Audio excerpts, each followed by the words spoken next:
Very good. Assume the position. You cover me. Well, good morning, everyone. We are now beginning day 30 of the Democrat shutdown. And as there are millions of Americans this morning that are embracing themselves for further pain and hardship, we'll highlight some of that this morning. The Democrats, incredibly, are showing no signs at all that they want to end their shutdown. Now, they will have another opportunity today. The Democrats in the Senate will have their 15th opportunity to do the right thing. We're concerned that they won't. And if they reject this for the 15th time, they will be ensuring that this shutdown continues past the November 1st deadline. And that is a fateful deadline for a number of reasons. Starting on Saturday, let me give you a list of things that this means for the American people.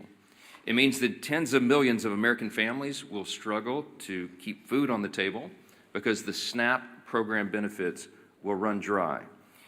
It means that WIC assistance, that's women, infants, and children, the nutrition programs, will be at risk of running dry. It means that Head Start centers, which serve 60,000 children nationwide, will be at risk of closure. Millions of federal workers, and we've listed them here every day. You're talking about air traffic controllers and TSA agents and park rangers and Border Patrol agents, law enforcement around the country. The stewards of our nuclear arsenal will miss their paychecks.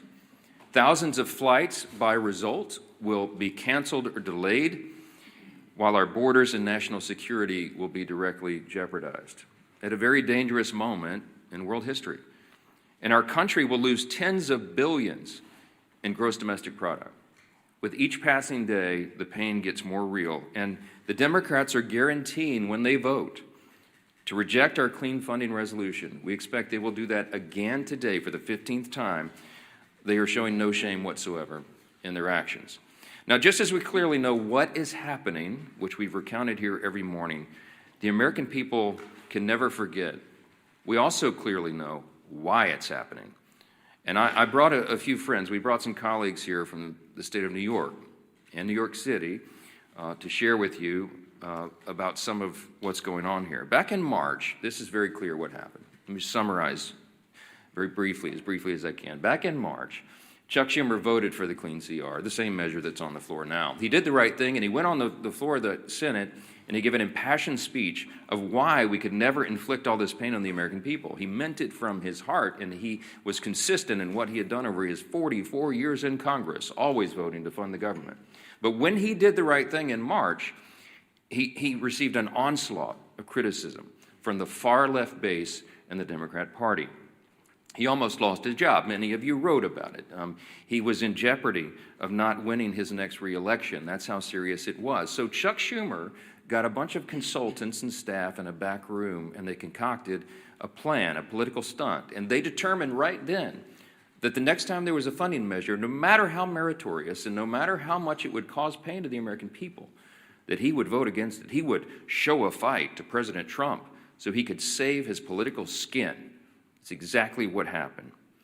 He did this so he could prove to his base that he's showing a fight. And as a result of this charade, he has brought the Democrats to their lowest point in decades. Literally, the Democratic Party has its lowest approval rating. Democrats in Congress have their lowest approval rating ever in the history of polling.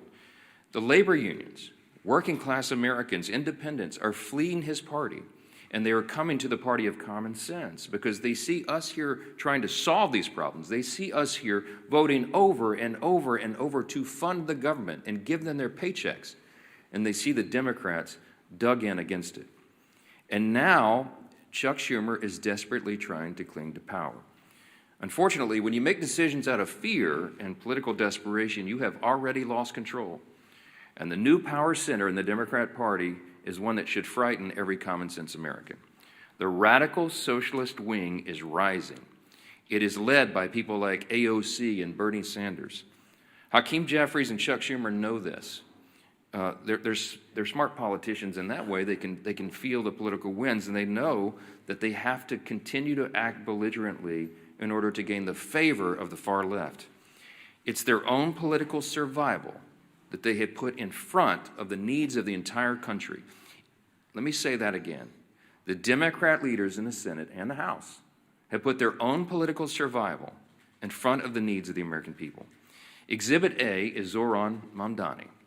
New York City, America's largest city, the cradle of capitalism that has always been, is facing a real crisis right now. They've got a 34-year-old, unproven, untested socialist who looks to be the next mayor. He may well be elected. Mamdani winning New York City would be the biggest win for the Marxists, the socialists, in the history of this country. We have, to this point, in nearly 250 years, been able to hold off those kinds of ideas. We've been able to cling to the foundational principles of America, the ideas of individual freedom and limited government and the rule of law and peace through strength and fiscal responsibility and free markets and human dignity. All those things are in jeopardy when the Marxists take over. And it's the clearest sign yet that the Democrats' radical Marxist wing is winning the battle for control of their party. Look at where the energy is. This should be alarming to everyone around the country. Mamdani has, of course, called to defund the police, to abolish all prisons, to legalize prostitution. He lambasted the New York PD, the New York Police Department, as a racist system. And you might have seen, if you in the media are covering this, but there was a new video uncovered from 2023, just 2 years ago, and he said, quote, "We have to be clear, when the boot of the NYPD is on your neck, it's been laced by the IDF. Look, it's a unique talent to merge one's loathing for American law enforcement with their loathing for the Jewish people. But this guy's, he's managed to do it. New York is just the tip of the iceberg. It's not isolated to America's largest city. It's other cities as well. Look at Seattle, where the leading candidate for mayor is an open socialist. Look at Minneapolis, where the sitting socialist mayor is facing a challenge from his left flank. And look here in Congress, where we have our own wing of Marxist acolytes serving here. Amazingly, the media is criticizing Republicans for fixating on Mamdani. I read some of that yesterday. This socialist uprising is something that we have a responsibility to call out and sound the alarms. That's what elected representatives of the people are supposed to do, and we take that responsibility seriously. And obviously, Mamdani is a big issue here in the halls of Congress. Why? Because the second highest ranked Democrat in the country, Leader Jeffries, endorsed him. They're making Mamdani a mainstream Democrat now, and this party has left the people. Of course, the press wants us to ignore Mamdani. Here it's an embarrassment because most of the press is on the side of the Democrats. They don't want us to talk about that, but we have to. Because by endorsing Mamdani, Hakeem Jeffries has endorsed and co-owned his positions, his past statements, his Marxist playbook, and everything else that that guy espouses. And so, too, does every single House Democrat who will be inviting their leader, Jeffries, to their campaigns and to their districts next year. Every single one of them at every campaign stop should be asked, what do you think about Mamdani? What do you think about his positions? While House Democrats court Marxists in New York, Senate Democrats have chosen to shut down the government over a totally clean, nonpartisan CR. It's the first time in history, in the history of this country, that any party has done that, has chosen, had the audacity to shut the government down over a totally clean, nonpartisan funding measure. They're bowing to the demands of their far-left base, and no one can deny that. The facts are very clear, and the American people are intelligent. They understand what's happening here. We pray that the Democrats, at least a handful of centrists, if there are any moderates left in the Democrat Party in the Senate, we pray that they will come to their senses and they will do the right thing by the American people, that they will stop all the pain, and that they will reopen the government. As I mentioned on Saturday, things are going to become very dire.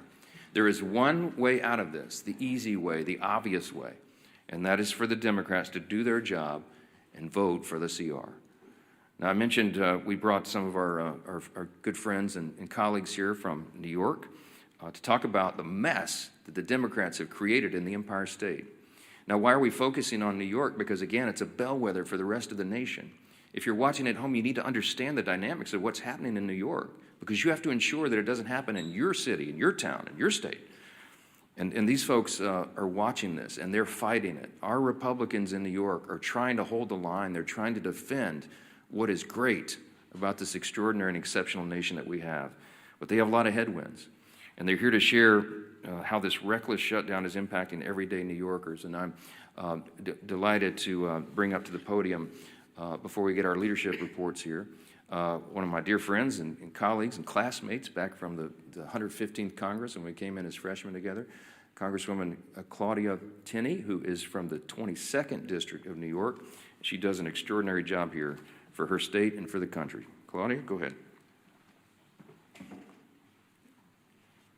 Thank you so much, Mr. Speaker and my colleagues. I actually hail from the 24th District, a little bit of 24th. We've had some redistricting in upstate New York a couple of times, but I just want to say good morning and thank you again to my colleagues for being here. This is really important.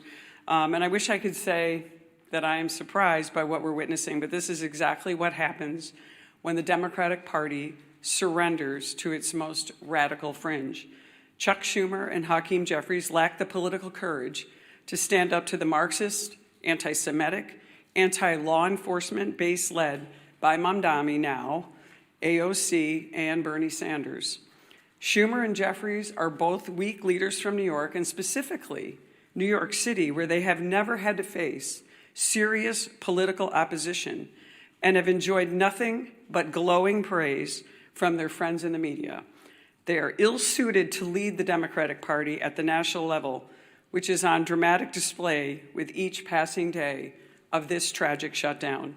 They have traded true leadership for appeasement, responsibility for disorder, and principle for political survival. This shutdown is their choice. They've surrendered to radicals funded by dark money groups pushing anti-police, anti-Israel, anti-American garbage. Now the country is paying the price. I served with Hakeem Jeffries in the New York State Legislature. He sat right next to me. I've seen this playbook before, as have my colleagues in New York who also served in the legislature. It is the same corrupt Albany routine. Reward insiders, punish taxpayers, and blame everybody else. Today, it is something far worse. A movement run by socialist Marxist activists. I don't like to call them socialists, they're really Marxist. And extremist networks, and they have hijacked the Democratic Party. And as the Speaker pointed out, just look at Zohran Mamdani, a member of the State Assembly, by the way. He actually defeated a fairly liberal member of the Assembly, who is in a narrow election, but there he is in the State Assembly. He is the face of the new far-left coalition. And make no mistake about it, the new leader of the New York Democratic Party. His campaign is not grassroots. It's bankrolled by Soros money, radical clerics, and communists working together to push a Marxist agenda in America's largest city. Schumer and Jeffries will not stand up to this movement. We've seen this because, as the Speaker pointed out, they're terrified of it. They have built their political survival on appeasing the far left, and now our entire country is being held hostage by it. They cannot open the government without angering the radicals who radically run their party. The Democratic Party is now controlled, as I said, by the Marxist activists, dark money donors. This is not a grassroots effort. And anti-American ideology is dominating this. And they would rather destroy the system than to lose power. And unfortunately, Leader Jeffries and Leader Schumer are just succumbing to this. New Yorkers are already paying the price, and we have been paying the price. From Albany's Medicaid for illegal scheme to Mamdani's socialist city agenda, working families are being crushed under taxes, mandates, and ideology. And if we don't stand up, the damage will not end at the Hudson. It will reach every corner of upstate New York and across this country. We are here to fight for the men and women who build, farm, serve, and raise families across New York and our nation. They are the backbone of this nation, and they deserve a government that works for them, not the political insiders who have created this mess. So my message to Chuck Schumer and Hakeem Jeffries is simple. Stop playing games. Stop bowing to this mob and reopen our government. Pay our troops, fund essential services, and start putting American families and especially in my case and my colleagues here, New York families first. And my message to New Yorkers is this: stand up, speak out, reject this radicalism that has taken over not just our city, but will take over our state. And I thank you, Mr. Speaker. I appreciate the moment.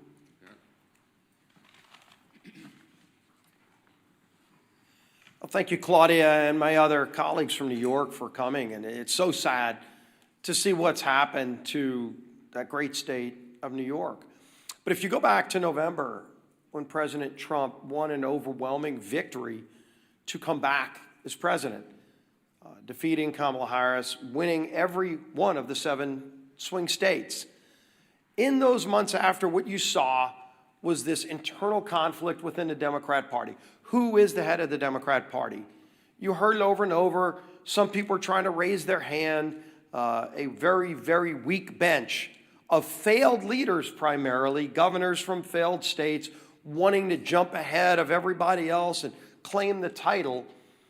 And yet, as the Democrat Party stayed that rudderless ship for months and months, because of this perfect storm, that the 2 top Democrat leaders in the House and Senate both hail from the state of New York, with the emergence now of Zohran Mamdani, you have seen Zohran Mamdani quickly become the new head of the Democrat Party nationally. Because Chuck Schumer, who is the head Democrat in the Senate, and Hakeem Jeffries, who's the head Democrat in the House, both hailing from New York, are scared to death of that far-left extremist, radical, socialist, Marxist movement in their own party, starting in New York. And because Mamdani has taken off there, it is affecting real people everywhere in America. Devastating consequences. We've talked about it over and over. You know, the last few weeks, we talked about the pain, the suffering that Democrats were causing to especially federal workers, our troops, air traffic controllers, every other federal worker who wasn't getting paid. Some, President Trump found ways to get paid. Others, there weren't ways to do the same thing, but the president worked overtime. Look at what the president did working overtime, at least doing his job, in China this morning. A historic trade deal with China announced, where they resolved some issues on tariffs. Our soybean farmers are going to be able to sell more of their products into China. Critical minerals that we'll be able to get. All of those things President Trump continues to do while Democrats want to try to spew chaos around the country.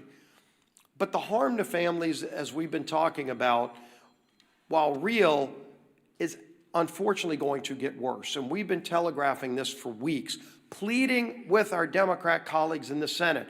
Just five Democrats need to get the courage to end the shutdown. And only they can do it. They know that. And what are those consequences? We've been talking for weeks. Coming this weekend, Saturday, 42 million SNAP beneficiaries will lose those benefits. Those cards are going to go to zero.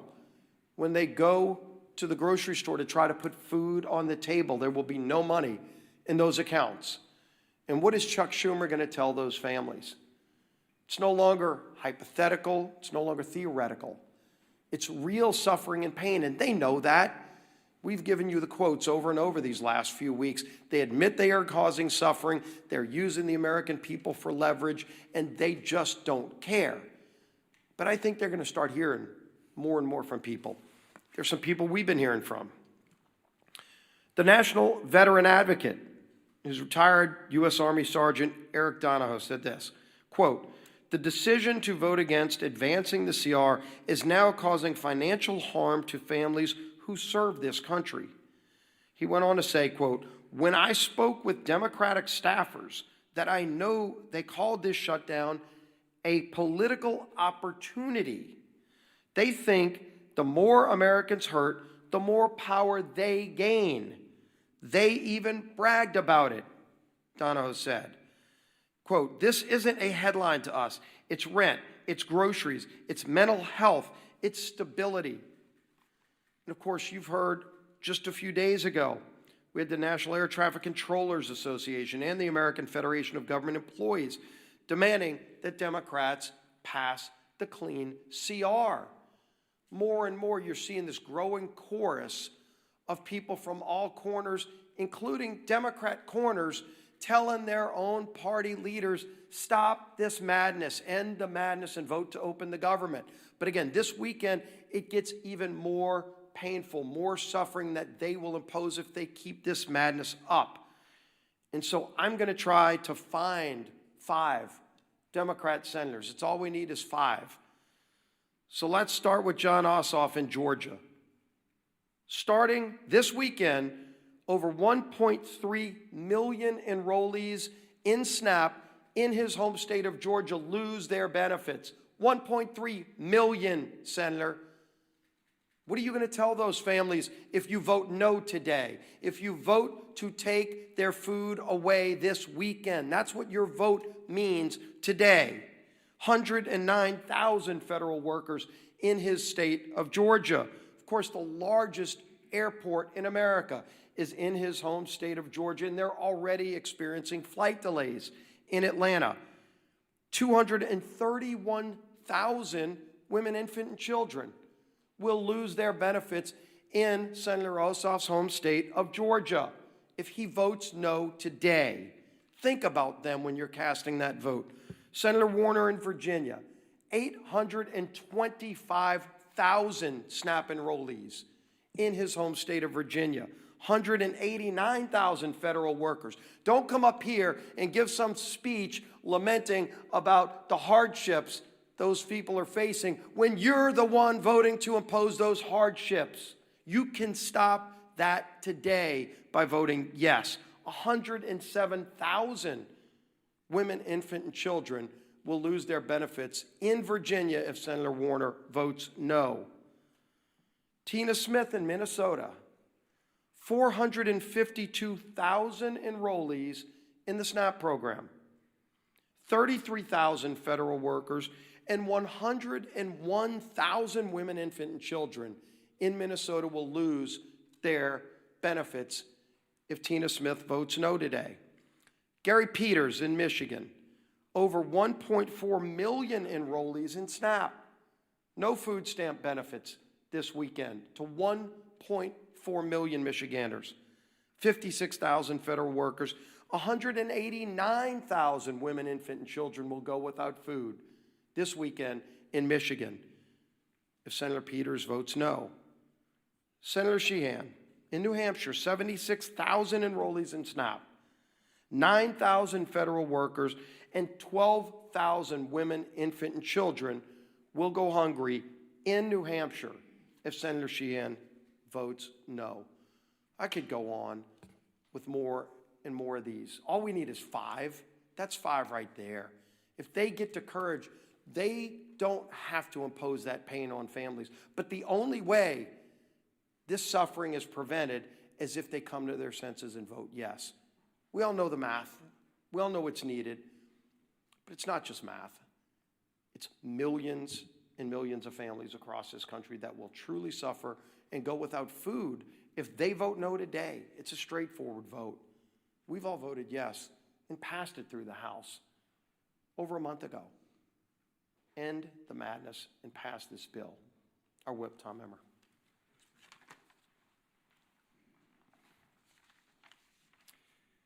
We are officially 30 days into the Democrats' needless government shutdown. 30 days that millions of federal workers have gone without a paycheck. 30 days that critical telehealth services and in-home hospital care programs have been put on pause for the vulnerable Americans who need it most. 30 days that our national security has been put at risk due to staffing shortages. Not to mention the SNAP benefits that you've heard our leader go through in detail that will be cut off for more than 40 million low-income Americans if the Democrats fail to reopen the government before Saturday. It's been 30 days of pure obstruction from Democrat lawmakers who care more about appeasing the radical Mamdani and Omar Fata wing of their party than reopening the government for the people they were elected to serve. Americans are hurting. Families are turning to food banks. Major airports are issuing ground stops. But the Democrats don't care. In fact, they've orchestrated this chaos by refusing to support our nonpartisan government funding bill 14 times now. And for what?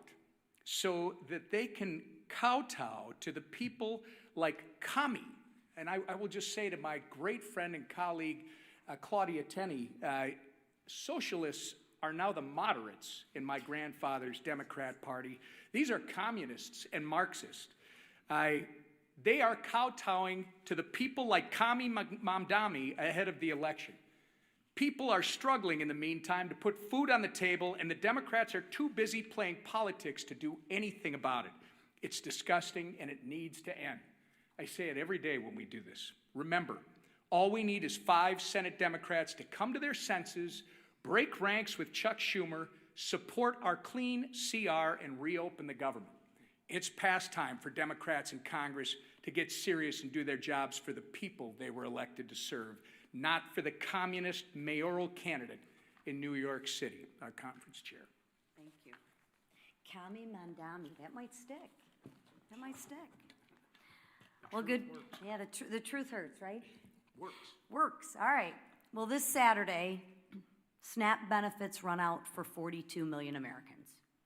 42 million Americans, the SNAP benefits will run out. Let me say it one more time and let it sink in.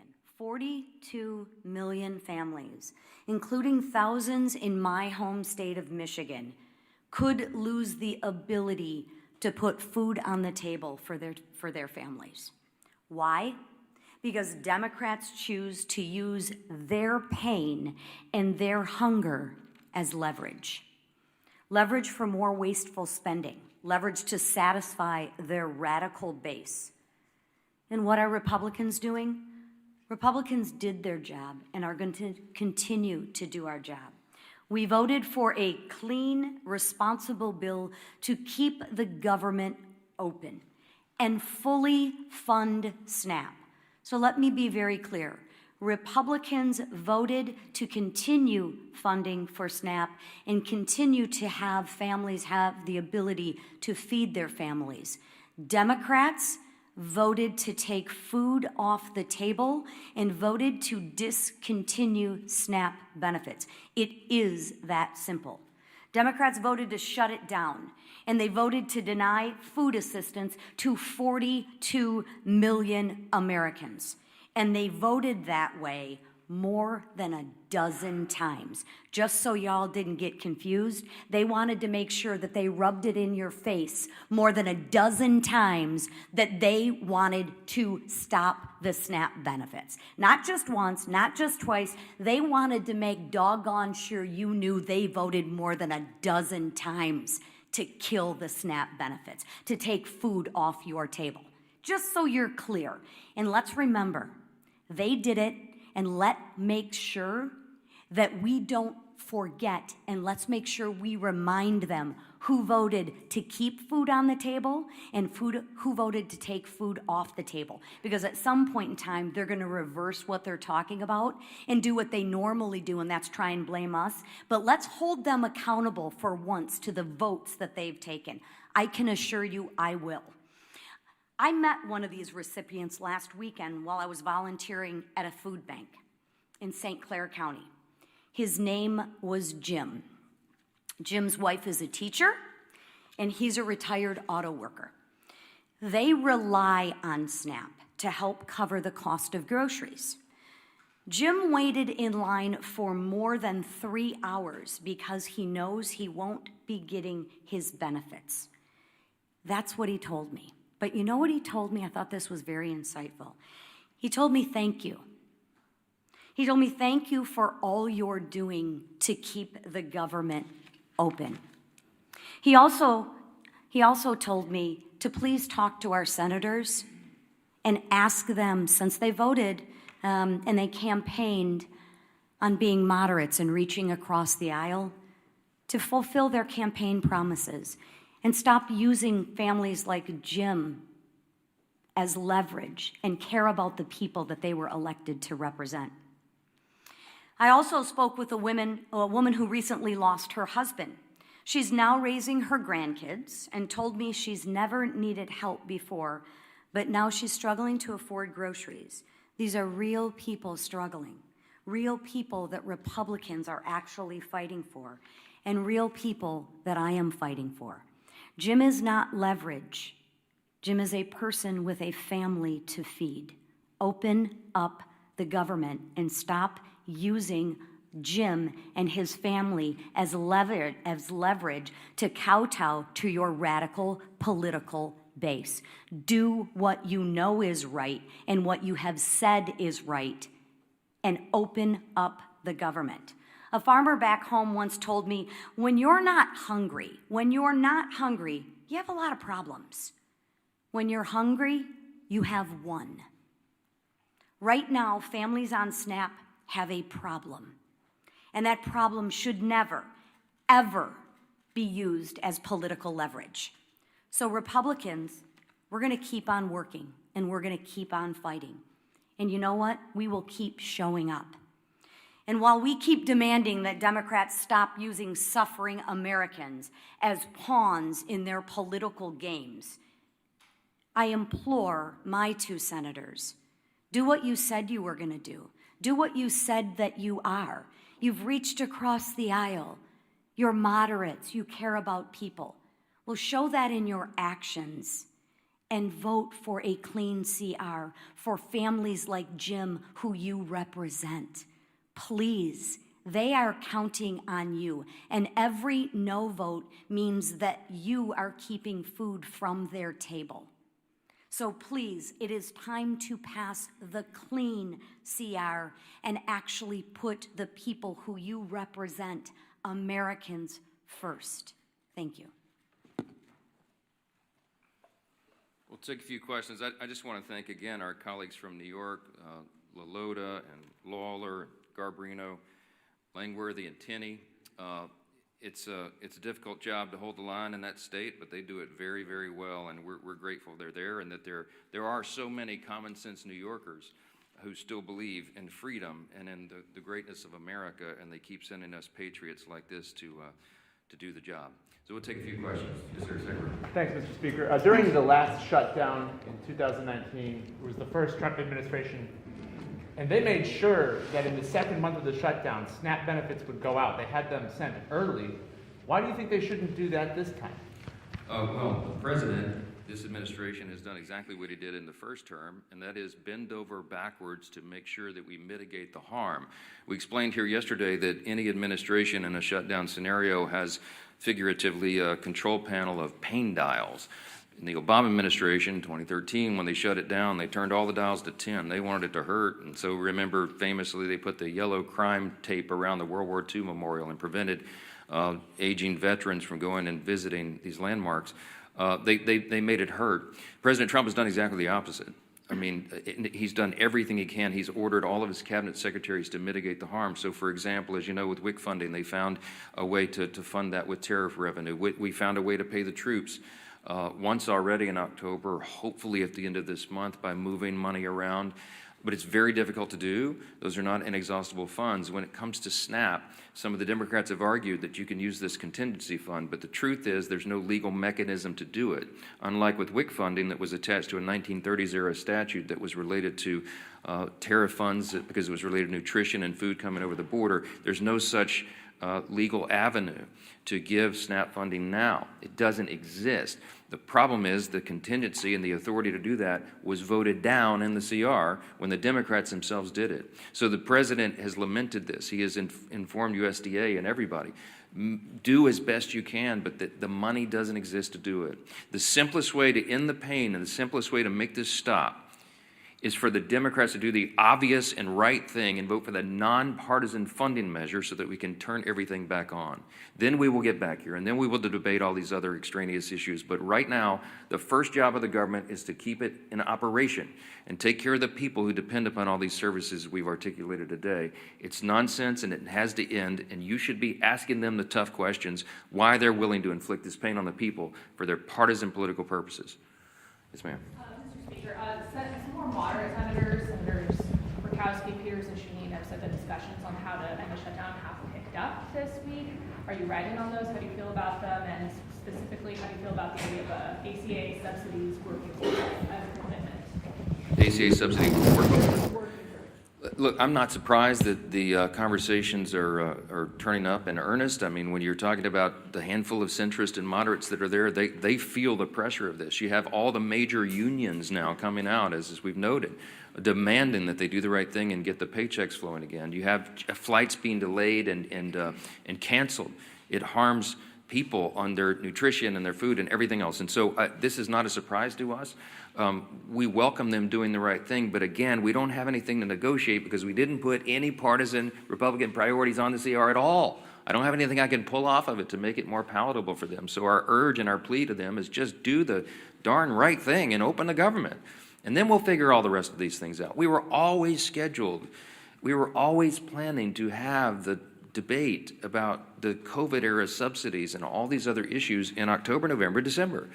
The COVID-era subsidies don't expire until the end of December. There are all sorts of discussions going on about that, all kinds of ideas. I could give you dozens of them that have been collected just in the House Republican Conference. There needs to be massive reform. There need to be income caps. There needs to be the elimination of fraud, waste, and abuse in that program, which we think is rife in it, and many other things. So there's informal working groups going on as we speak. There's discussions being had amongst all the members. But we've got to get the lights turned back on here and get the services provided to the people so that we can come here and do the rest of the legislative job. Yes, ma'am. Would you be willing to fund part of the government for the full year, as some of the senators are discussing, without a CR to open them? These rifle shot bills that you keep hearing about deviates from the goal. We have one singular purpose, and that is to reopen and fund the entire government. The Democrats do not get to shut down the government and then make the decision on who's more important than the other and which little thing they want to fund to relieve their own political pain. We have one purpose, and that is turn this thing back on. And all those other efforts are deviations in its political games. They're trying to cover their own tails now because they know they have inflicted this pain. I'm going to remind you again 14 times. I bring my chart in every day. I'll bring it back tomorrow because I want everybody to remember. Republicans have voted 14 times to fund the government, and the Democrats have voted 14 times to close it. They are imposing the pain, and now they're feeling a little pain themselves because people are starting to let them hear about it. They better do the right thing. That's all we can say. Yes, ma'am. Mr. Speaker, you mentioned today that the Senate's going to vote for the 15th time. Senate Democrats are supposedly. The Senate's actually not voting today on the CR to fund the government. Do you agree with Leader Thune's decision to let Democrats sit with this over the weekend? They're not voting today on the CR, so SNAP benefits are going to lapse. They're not taking that vote today. Well, Leader Thune was pretty upset yesterday. We've all seen the video. Mad John on the floor, and it's appropriate. When we come in here and do these briefings, I can empathize with them because we're happy warriors. I like to come in and have a good time in press conferences and tell you good news and all of that. But this feels very much like in my state, Louisiana is a hurricane state. It's like giving a briefing during a hurricane, a Cat 5 hurricane, right before it hits shores. We put the sandbags around our homes and we board up the windows and we do everything we can to prepare, but we know the real pain is about to hit. And we feel helpless in doing anything about it. And that's the same emotion and that we feel here at the podium and when we're on the floor. And Leader Thune let them have it yesterday because they were trying to play games, and we're just fed up with it. He's a very even-tempered, calm guy. I mean, I try to maintain the same demeanor, but it's infuriating to us. I'm not going to second-guess his decisions on when they schedule the votes each time, but he's probably about had it with their nonsense. And when they tell him and they thumb their nose at him and give him, and say other things that they like to drop the F-bomb now for fun, for emphasis apparently.